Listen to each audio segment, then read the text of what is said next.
यांच्या संदर्भामध्ये त्यांची बहीण या ठिकाणी आपल्यासमोर उपस्थित आहे आणि त्यांच्याकडून आपण या ठिकाणी प्रतिक्रिया जाणून घेणार आहोत. तर शहीद नागेश केशव राक्षे यांच्याबद्दल आपण काय सांगणार आहात? आज 24/4/2025 रोजी आमच्या भाऊला शहीद होऊन 1 वर्ष कंप्लीट झाले असून त्याचं स्मारक अजूनही तयार झालेलं नाही आहे.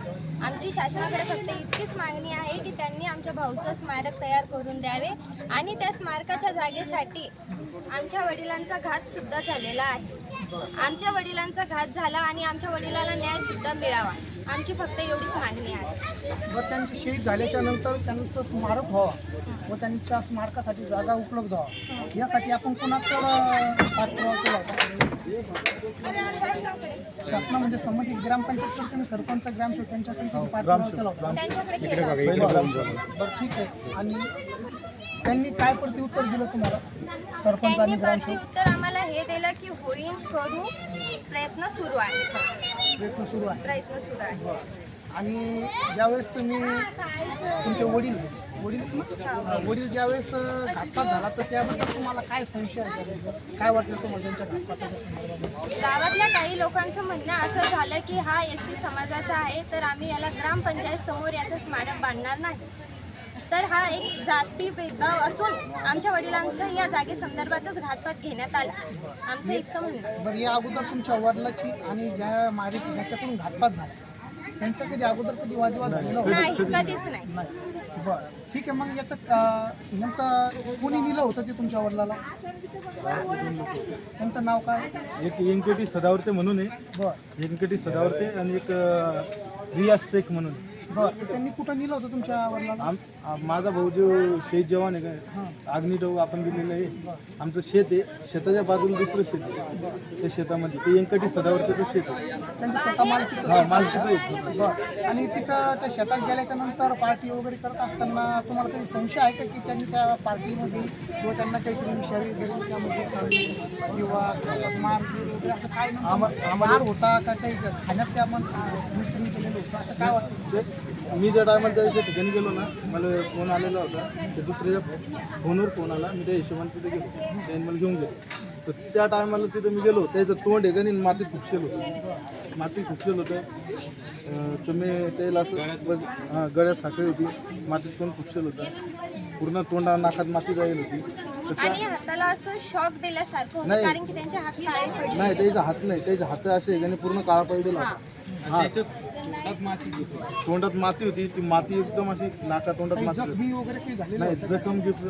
जखम काही बरं, ज्यावेळेस ते घातपात झाला तर ज्यावेळेस पोलीस संबंधित पोलीस स्टेशनला गेले असाल बरोबर? त्यावेळेस तुम्ही तक्रार कशा पद्धतीने दिलेली होती? मी ज्या टायमाला माझी आई माझे चुलते आम्ही तिघ जण तक्रार द्यायला गेलो. त्या टायमाला आम्ही ते म्हणलं आमचं बा असं असं झालं. माझ्या वडिलांना घरातून नेलं. दोघं जण ते म्हणले फोन येते म्हणलं आपल्या गावातले माणसं आहे जे बी समाजाला आहे मुसलमान आहे. तर त्या टायमाला मी डायरेक्ट बोललो की त्याचं नाव काय. मी डायरेक्ट नाव सांगितलं भाऊ व्यंकटी सदावर्तेच्या वावरात घेऊन गेले. पार्टीच्या निमित्तानं नेलं त्यानं फोन उचलला नाही. आम्ही त्याच्या मोबाईलवर कॉल केले. त्यानं फोन उचलला नाही. काय फक्त फोनवर बोलले की हॅलो हॅलो 2 शब्द बोलत जा फोन कट करायला. तर त्या टायमाला आम्ही साहेबांना सांगितलं. साहेबांनी काय केलं साध्या कागदावरती FIR लिहिली. त्यानं आम्हाला ऑनलाईन पण ते लिहून दिली नाही. साध्या कागदावर लिहिलं. ते काय बोलले की बुवा ज्या टायमाला PM रिपोर्ट आल्याच्या नंतर आपण त्याला तक्रार करू शकतो. आपण डायरेक्ट त्याला बोलू नाही शकत की बुवा हे आरोपी आहे म्हणून. असं ते डायरेक्ट आपले ठाणेदार बोलले.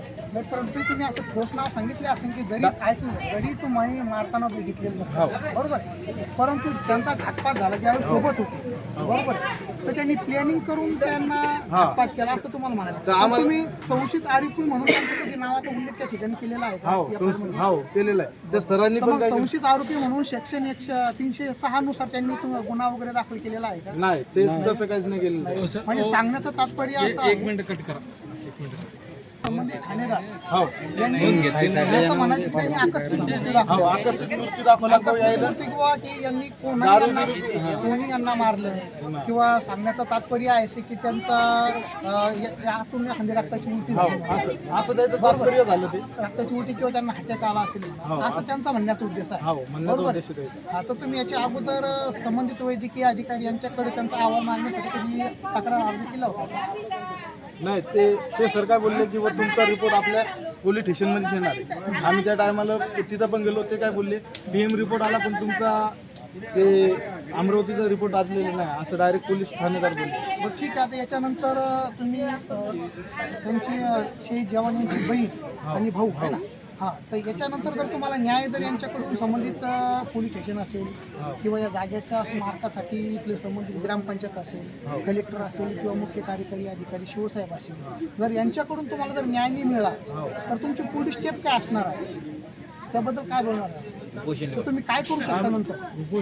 आता हे बघा आम्ही एवढे आम्ही ते लोक प्रश्न टाकले ते आमचं उत्तर काबर सोडलं नाही आम्हाला तेच विचार पडले. म्हणजे तुम्हाला नेमकं जात म्हणून या इकडे बघितलं जातं. हो डायरेक्ट काही गावातील लोक काय बोलले स्मारकाची आम्ही ज्या टायमाला मागणी केली ना की ते गावातील काही लोक असे बोलले की तुमचं स्मारक इथं होणारच नाही आणि आम्ही होऊ देणार नाही. तुम्ही कधी आता त्या ठिकाणी त्या संशयित आरोपी जे आहे हो तुम्ही त्यांचं नाव दिलेलं आहे, परंतु संशयित आरोपी म्हणून त्यांचं त्या ठिकाणी नोंद केलेली नाही. नाही केली. ऐकून संशयित आरोपी म्हणून नोंद केलेली नाही, बरोबर आहे. तर त्या ठिकाणी एक बौद्ध समाजाचा व्यक्ती आणि एक मुस्लिम समाज, बरोबर, यांनी दोघांनी संगनमत करून कुठेतरी घातपात केला असं तुमचं संशयित म्हणून एक आमचा असा संशय आहे की बुवा हे दोघं जण याच्या पाठीमागे अजून कोणी असू शकतात. तो चौकशीचा भाग झाला. लक्षात घ्या, ते पोलीस प्रशासनाच्या चौकशीचा भाग झाला, परंतु हे दोन व्यक्तींनी यांच्यावर तुमचा संशय आहे. संशय फोन करून दिला डायरेक्ट त्यामध्ये त्यांनी